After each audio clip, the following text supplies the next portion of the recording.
کہ اس کے تقاضوں پر عمل ہو۔ اللہ ہمیں توفیق عطا فرمائے۔ پھر آیات 8 تا 10 عدل کے علم بردار بن کر کھڑے ہو جاؤ، عدل کے نفاذ کا حکم امت کو عطا کیا گیا۔ اس کے بعد سورہ مائدہ آیت نمبر 11 بھروسہ اللہ ہی پر کرنا چاہیے، توکل اور اعتماد اللہ ہی پر ہو۔ پھر آیت نمبر 12 بنی اسرائیل سے عہد شریعت، یہ بتایا گیا کہ پیغمبروں سے بھی عہد لیا گیا تھا آخری رسول کو ماننے کا۔ اب آخری رسول آئے ہیں تو تمہارے پیغمبروں کا عہد تم پر بھی لاگو ہوگا، تم آخری رسول صلی اللہ علیہ وسلم پر ایمان لاؤ۔ پھر آیات 13 تا 14 بنی اسرائیل پر اللہ کی لعنت کی وجہ عہد کی خلاف ورزی، اللہ کے وعدے کو توڑا تو اللہ تعالیٰ نے لعنت فرمائی۔ یہ ہم مسلمانوں کو بھی بتایا جا رہا ہے، وعدے ہم نے بھی کیے ہیں، روزانہ کرتے نمازوں میں ایاک نعبد کا وعدہ، اے اللہ ہم تیری عبادت کرتے ہیں، ہمارے لیے بھی رہنمائی کا سامان موجود۔ پھر آیات 15 تا 16 اہل کتاب کو نبی اکرم صلی اللہ علیہ وسلم اور قرآن پر ایمان لانے کی دعوت، یہ اہل کتاب کے حوالے سے دو ٹوک دعوت پیش کی جا رہی ہے سورۃ المائدہ میں حتمی انداز سے۔ پھر آیت نمبر 17 حضرت عیسیٰ علیہ السلام معبود نہیں مخلوق ہیں، نصارہ کے غلط عقیدوں کا رد کیا گیا۔ پھر آیت نمبر 18 اللہ کی محبوب امت ہونے کا دعویٰ، یہود و نصارہ اللہ کے چہیتے اپنے آپ کو کہتے تھے، اس آیت پر ہم بعد میں بات بھی کریں گے انشاءاللہ۔ پھر آیت نمبر 19 اہل کتاب کے لیے اتمام حجت، دو ٹوک انداز میں ان کے سامنے حق واضح کیا جا رہا ہے۔ پھر آیات 20 تا 24 بنی اسرائیل کا نفاذ شریعت کے لیے قتال سے انکار، موسیٰ علیہ السلام کو صاف جواب دے دیا کہ آپ اور آپ کا رب جا کے قتال کیجئے، ہم آپ کا ساتھ نہیں دیتے، جی چرایا قتال سے۔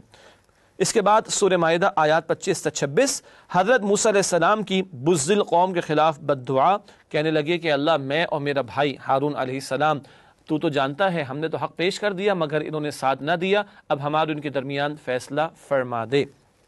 اس کے بعد آیت نمبر 27 قربانی صرف متقیوں ہی کی قبول ہوتی ہے۔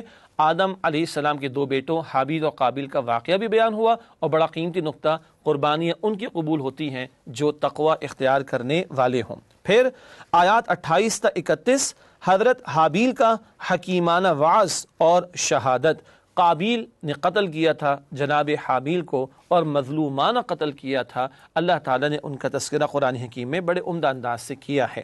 اس کے بعد آیت نمبر 32 سورۃ المائدہ انسانی جان کی حرمت کا بیان، اس پر ہم بعد میں بھی بات کریں گے انشاءاللہ تعالی۔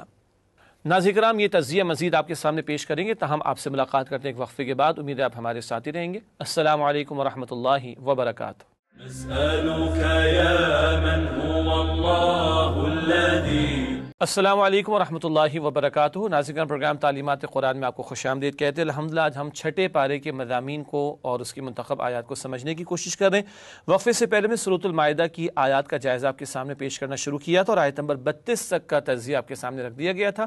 اگلی آیات کا تجزیہ آپ کے سامنے رکھتے ہیں۔ چھٹا پارہ ہے سورۃ المائدہ اور آیت نمبر 33 تا 34 دہشت گردی کی سزا، زمین میں فساد بچانے والے اللہ اور اس کے رسول علیہ السلام کے باغیوں کی چند سزائیں اس آیت میں اللہ تعالیٰ نے بیان فرمائی۔ ان کو ٹکڑے ٹکڑے کر کے قتل کیا جائے، یا ان کو سولی دی جائے، یا ان کے ہاتھ اور پیر مخالف سمت سے کاٹ دیے جائیں، یا ان کو ملک بدر کر دیا جائے۔ تفصیلات تفاسیر میں ہم پڑھ سکتے ہیں۔ پھر آیت نمبر 35 اللہ کی قربت کیسے حاصل ہوتی ہے، تقوی اور جہاد فی سبیل اللہ کا ذکر ہوا ہے۔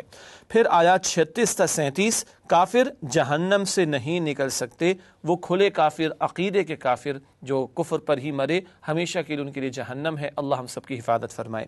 اس کے بعد آیات 38 تا 40 چوری کے جرم کے لیے حد، ہاتھ کاٹنے کی سزا کا ذکر کیا ہے قرآن نے تاکہ لوگوں کے مال محفوظ رہیں۔ پھر آیات 41 تا 43 زبان سے ایمان کا اظہار لیکن دل میں انکار منافقت ہے، جیسے کہ مدینہ طیبہ میں موجود منافقین کی روش تھی۔ اس کے بعد آیت نمبر 44 شریعت کے مطابق فیصلے نہ کرنے والے کافر ہیں، بہت سخت باتیں اور فتوے ہیں اللہ کی طرف سے، شریعت کے مطابق فیصلہ نہ کرنے والے کافر ہیں۔ اس کے بعد آیت نمبر 45 شریعت کے مطابق فیصلے نہ کرنے والے ظالم ہیں، یہ بھی اللہ کا ایک فتویٰ ہے۔ پھر آیات 46 تا 47 شریعت کے مطابق فیصلہ نہ کرنے والے فاسق یعنی گناہ گار ہیں۔ یہ تین فتوے اللہ کے، وہ کافر ہیں، وہ ظالم ہیں اور فاسق ہیں جو شریعت کے مطابق اللہ کے احکامات کا نفاذ نہ کریں۔ قرآن اللہ نے کس لیے دیا سوچنا چاہیے، اور پاکستان ہم نے کس لیے حاصل کیا تھا یہ بھی مسلمانوں نے پاکستان کو سوچنا چاہیے۔ پھر آیات 48 اور 49 خواہشات کی پیروی نہ کرو، شریعت نافذ کرو۔ یہ خواہشات کی پیروی اللہ کے احکامات اور اس کی شریعت کے نفاذ میں رکاوٹ نہ بنے۔ پھر آیت نمبر 50 ہے، کیا چاہتے ہو، عادلانہ شریعت یا ظالمانہ جاہلیت؟ جاہلیت یہ نہیں کہ لوگوں کو لکھنا پڑھنا نہ آتا ہو، قرآن کے مطابق جاہلیت یہ ہے کہ اللہ کے احکامات کو چھوڑ کر لوگ اپنی عقل کے مطابق فیصلے کریں، اپنی خواہش کے مطابق فیصلے کریں۔ تم طے کرو، مسلمانوں سے بھی کہا جا رہا ہے، اللہ کی شریعت نافذ کرنا چاہتے ہو یا ظالمانہ جاہلیت پر عمل کرو گے۔ پھر آیات 51 تا 53، یہودیوں اور عیسائیوں کو دوست مت بناؤ، اس آیت پر بات بھی کریں گے۔ دلی دوستی یہود و نصارہ سے منع کی گئی۔ اس کے بعد آیت نمبر 54، اللہ کے محبوب بندوں کی صفات، ان صفات پر بعد میں بیان کریں گے انشاءاللہ تعالی۔ اللہ والے کیسے ہوتے ہیں، ذکر آئے گا۔ اس کے بعد آیات 55 تا 56، اہل ایمان کے حقیقی دوست کون ہیں؟ بتایا گیا اللہ، اللہ کے رسول علیہ السلام اور ایمان والے، یہ اصل دوست ہیں ایمان والوں کے۔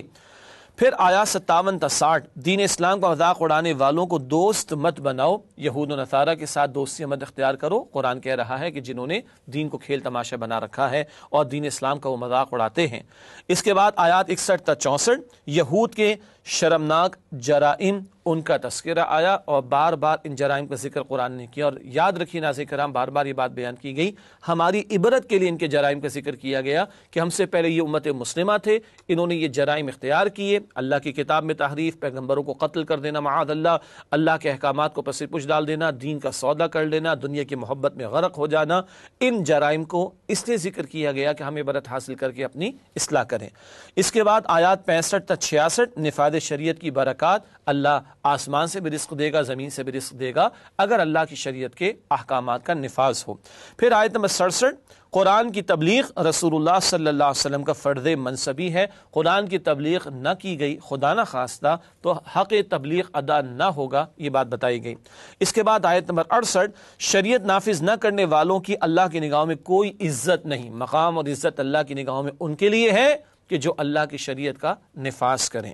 اس کے بعد آیت نمبر 69، کسی گروہ سے نسبت آخرت میں نجات کے لیے کافی نہیں کہ ہم فلاں کی اولاد اور فلاں کی نسل میں سے نہیں، ایمان اور نیک عمل کی پونجی لے کر آؤ گے تو کامیابی ملے گی۔ پھر آیت نمبر 70 اور 71، شریعت کے بجائے خواہش نفس کی پیروی، مراد یہ ہے کہ وہ لوگ خاص طور پر یہود و نصارہ میں سے یہود جنہوں نے خواہشات کی پیروی کی اور اللہ کی شریعت کو پامال کر دیا، پس سے پش ڈال دیا، ان کا تذکرہ ہے۔ آیات 72 تا 77، شرک کرنے والے پر جنت حرام ہے، اللہ تعالی ہمیں محفوظ رکھے شرک سے بھی اور جہنم کے عذاب سے بھی۔ اس کے بعد آیات 78 تا 81، بنی اسرائیل کے نافرمانوں پر پیغمبروں کی لعنت، داؤد علیہ السلام اور عیسیٰ علیہ السلام کی زبانی لعنت کرائی گئی، کیوں کہ وہ لوگ برائی سے روکنے کے فریضے کو انجام نہیں دیتے تھے۔ اور آخر میں سورہ مائدہ کی آیات 82 تا 86، چھٹے پارے کے ختام پر مسلمانوں کے دوست اور دشمن، مسلمانوں کے سچے دوست کون ہیں؟ ایمان والے، اور سب سے بڑے دشمن ہیں یہود اور مشرکین، البتہ نصارہ میں سے جن میں تکبر نہ ہو، جن میں عاجزی اور انکساری ہو، یہ اسلام کے زیادہ قریب ہوں گے اور یہ اگر دعوت ان تک پہنچائی جائے تو قبول بھی کریں گے۔ چھٹے پارے کے آخر میں یہ بات بھی قرآن نے بیان فرمائی ہے۔ ناظرین کرام، الحمدللہ ایک بڑا مرحلہ آیات کے تجزیے کا ہوتا ہے جس سے پورے پارے کے مضامین ہمارے سامنے آتے ہیں۔ چھٹے پارے کا بیان اس تعلق سے مکمل ہوا۔ اب چھٹے پارے میں سورۃ المائدہ کی چند آیات جو ہم نے منتخب کی ہیں ان کا بیان آپ کے سامنے رکھنا چاہیں گے۔ سب سے پہلے سورۃ المائدہ آیت نمبر 2، بہت مشہور آیت قرآن حکیم کی عادلانہ تعلیم کا ذکر ہے۔ فرمایا تعاونوا علی البر والتقوی ولا تعاونوا علی الاثم والعدوان واتقوا اللہ ان اللہ شدید العقاب۔ ترجمہ، نیکی اور پرہیزگاری کے کاموں میں ایک دوسرے کی مدد کیا کرو اور گناہ اور زیادتی کی باتوں میں مدد نہ کیا کرو، اور اللہ سے ڈرتے رہو، کچھ شک نہیں کہ اللہ کا عذاب سخت ہے۔ بہت پیارا اصول عطا کیا گیا۔ اس حوالے سے ایک نقطہ پیش خدمت ہے، تعصب سے پاک ہو کر حق کا ساتھ دینا اور باطل کا انکار کرنا۔ تعصب کا شکار نہ ہو جائے، میرے گھر کا ہے، میری جماعت کا، اس کی غلط بات بھی ٹھیک ہے اور سامنے والا ہے تو اس کی صحیح بات بھی غلط ہے، نہیں، نیکی و تقوی کا کام جہاں ہے تعاون کرو، اور گناہ و زیادتی کا معاملہ جہاں بھی ہے اس میں تعاون نہ کرنا۔ اس کے بعد اگلی آیت ہے سورہ مائدہ کی آیت نمبر 3 جس کا انتخاب کیا گیا، تکمیل دین کا اعلان۔ ارشاد ہوا الیوم اکملت لکم دینکم واتممت علیکم نعمتی ورضیت لکم الاسلام دینا۔ ترجمہ، آج کے دن میں نے تمہارے لیے تمہارا دین مکمل کر دیا اور اپنی نعمتیں تم پر پوری کر دیں اور تمہارے لیے اسلام کو بطور دین پسند کر لیا۔ یہ ہے ترجمہ جہاں تکمیل دین کا اعلان اس آیت میں ہوا۔ پہلی بات، حجۃ الوداع کے موقع پر نزول، یہ آیت حجۃ الوداع کے موقع پر نازل ہوئی اور یہود نے یہاں تک کہا ہمیں ملتا تو ہم عید میں مناتے اس دن کو۔ انفرادی اور اجتماعی معاملات کے لیے مکمل رہنمائی عطا کر دی گئی، کل دین کی تعلیمات عطا کر دی گئی، دین کی کل تعلیمات عطا کر دی گئی۔ البتہ جدید مسائل پیش آئیں گے تو اجتہاد کا دروازہ کھلا ہے، یہ بھی دین کی تعلیم ہے، تو دین مکمل کر دیا گیا اور زندگی کی تمام گوشوں کے لیے رہنمائی عطا کر دی گئی۔ آگے لکھا ہے اسلام دین ہے یعنی مکمل ضابطۂ حیات۔ بدقسمتی کا آج مسلمان اسلام کو ایک ریلیجن کے طور پر لیتے ہیں، ریلیجن پر سے وہ کنفائنڈ ہے پرسنل لائف تک، مذہب جس کا ترجمہ عام طور پر کر دیا جاتا ہے، ریلیجن جس انگلش میں ہم کہتے ہیں، وہ انفرادی زندگی کے لیے رہنمائی دیتا ہے۔ اللہ کہتے ہیں میں نے اسلام کو دین کے طور پر عطا کیا، اور دین مکمل ضابطۂ حیات اور نظام حیات، کوڈ آف لائف کے لیے استعمال ہوتا ہے۔ تو اسلام صرف ایک ریلیجن نہیں ہے بلکہ اسلام دین ہے، انفرادی اجتماعی دونوں معاملات کے لیے رہنمائی بھی دیتا ہے اور پورے دین پر عمل کا تقاضا اور مطالبہ بھی کرتا ہے۔ اس کے بعد اگلی آیت طویل ہے جس کا ہم نے انتخاب کیا، وہ سورہ مائدہ کی آیت نمبر 6، طہارت کا حکم یہاں پر عطا ہوا۔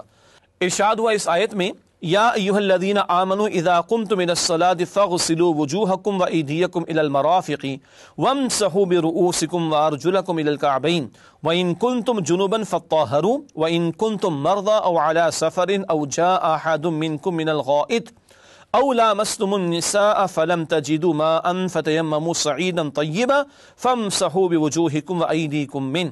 ترجمہ کرتے ہیں اس آیت کے اس مقام کا اور حصے کا، مؤمنوں جب تم نماز پڑھنے کا قصد کیا کرو تو منہ اور کوہنیوں تک ہاتھ دھو لیا کرو اور سر کا مسح کر لیا کرو اور ٹخنوں تک پاؤں دھو لیا کرو، اور اگر نہانے کی حاجت ہو تو نہا کر پاک ہو جایا کرو، اور اگر بیمار ہو یا سفر میں ہو یا کوئی تم میں سے بیت الخلاء سے ہو کر آیا ہو یا تم عورتوں سے ہم بستر ہوئے ہو اور تمہیں پانی نہ مل سکے تو پاک مٹی لو اور اس سے منہ اور ہاتھوں کا مسح یعنی تیمم کر لو۔ تین باتیں ہیں۔ پہلی بات فرائض وضو کا بیان، وضو کے 4 فرائض، چہرے کا دھونا، دونوں ہاتھوں کا کوہنی سمیت دھونا، سر کا مسح کرنا اور دونوں پیروں کو ٹخنوں سمیت دھونا۔ تفصیل کتابوں میں ہم پڑھ سکتے ہیں، البتہ یہ 4 فرائض ہیں جو یہاں وضو کے قرآن نے بیان کیے۔ دوسری بات، جنابت کی وضاحت سنت میں قرآن کریم میں نہیں، لفظ آیا تھا جنوباً، اگر تم جنابت کی حالت میں فطہروا، خوب پاکیزگی اختیار کرو۔ ہم نے ترجمانی کی ہے کہ غسل کر لو یعنی نہا لو، لیکن جنابت کسے کہتے قرآن نہیں بتاتا، سنت نے بتایا۔ ایسی ناپاکی جب غسل لازم ہو جائے، اس کیفیت کو، ایسی ناپاکی کو جنابت کہتے ہیں۔ اور فطہروا، خوب پاکیزگی حاصل کرو، اس سے کیا مراد ہے؟ 100 مرتبہ آدمی چہرہ دھو لے؟ نہیں، غسل کرنا مراد ہے۔ یہ قرآن نے نہیں بتایا، سنت نے بتایا۔ اس سے معلوم ہوا قرآن کو سنت کے بغیر سمجھا نہیں جا سکتا۔ تیسری بات، تیمم کی آسانی اللہ تعالیٰ کی بہت بڑی نعمت ہے۔ کبھی پانی نہ مل پائے یا پانی کا استعمال اس سے کوئی بیماری بڑھنے کا اندیشہ ہو یا نقصان کا اندیشہ ہو، تفصیل اپنی جگہ پر ہے، تو تیمم کی اجازت عطا کی گئی۔ نیت کی جائے گی، پاکیزہ مٹی ہے یا مٹی کی نوع یا شکل کی کوئی شے ہو، اینٹ ہے، دیوار وغیرہ، اس پر ہاتھوں کو پھیرا جانا، چہرے پر پھیرنا، پھر اس پر ہاتھوں کو پھیرا جانا اور دونوں ہاتھوں پر کونیوں سمیت ہاتھوں کو پھیر لینا۔ بہرحال یہ تیمم کا بنیادی طریقہ ہے۔ اللہ نے بڑی آسانی اس امت کو عطا فرمائی ہے۔ اللہ اپنی نعمتوں کی شکر گزاری کی ہمیں توفیق عطا فرمائے۔ اگلی آیت سورہ مائدہ کی آیت نمبر 8، قیام عدل کا حکم عطا ہوا۔ ارشاد ہوا یا ایھا الذین آمنوا کونوا قوامین للہ شہداء بالقسط ولا یجرمنکم شنآن قوم علی الا تعدلوا اعدلوا هو اقرب للتقوى واتقوا اللہ ان اللہ خبیر بما تعملون۔ ترجمہ، اے ایمان والو، کھڑے ہو جاؤ اللہ کے لیے عدل کی گواہی دینے والے بن کر، اور لوگوں کی دشمنی تم کو اس بات پر آمادہ نہ کرے کہ عدل نہ کرو، عدل کیا کرو کہ یہی تقوی کے زیادہ قریب ہے، اور اللہ کا تقوی اختیار کرو، کچھ شک نہیں کہ اللہ تمہارے سب اعمال سے خبردار ہے۔ یہ آیت نمبر 8 کا ترجمہ ہے سورہ مائدہ کی۔ آخر میں ہمیشہ کی طرح ایک حدیث رسول پیش خدمت ہے، فرمان نبوی صلی اللہ علیہ وآلہ وسلم۔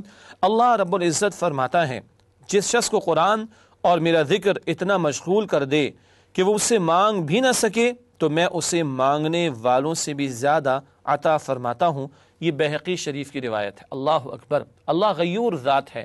جب بندہ اس کے کلام کے ساتھ مشغول رہے اور دعا نہ کر پائے تو اللہ مانگنے والوں سے بڑھ کر اس بندے کو عطا فرمائے گا جو قرآن میں مشغول رہا۔ اللہ ہمیں قرآن سے مزید محبت اور تعلق نصیب فرمائے۔ ناظرین کرام، آپ سے اجازت چاہیں گے اور اگلے پروگرام میں 7ویں پارے کے ساتھ اس کے مضامین کے جائزے کے ساتھ حاضر ہوں گے۔ وآخر دعوانا ان الحمد للہ رب العالمین، والسلام علیکم ورحمۃ اللہ وبرکاتہ۔ نسألك يا من هو الله الذي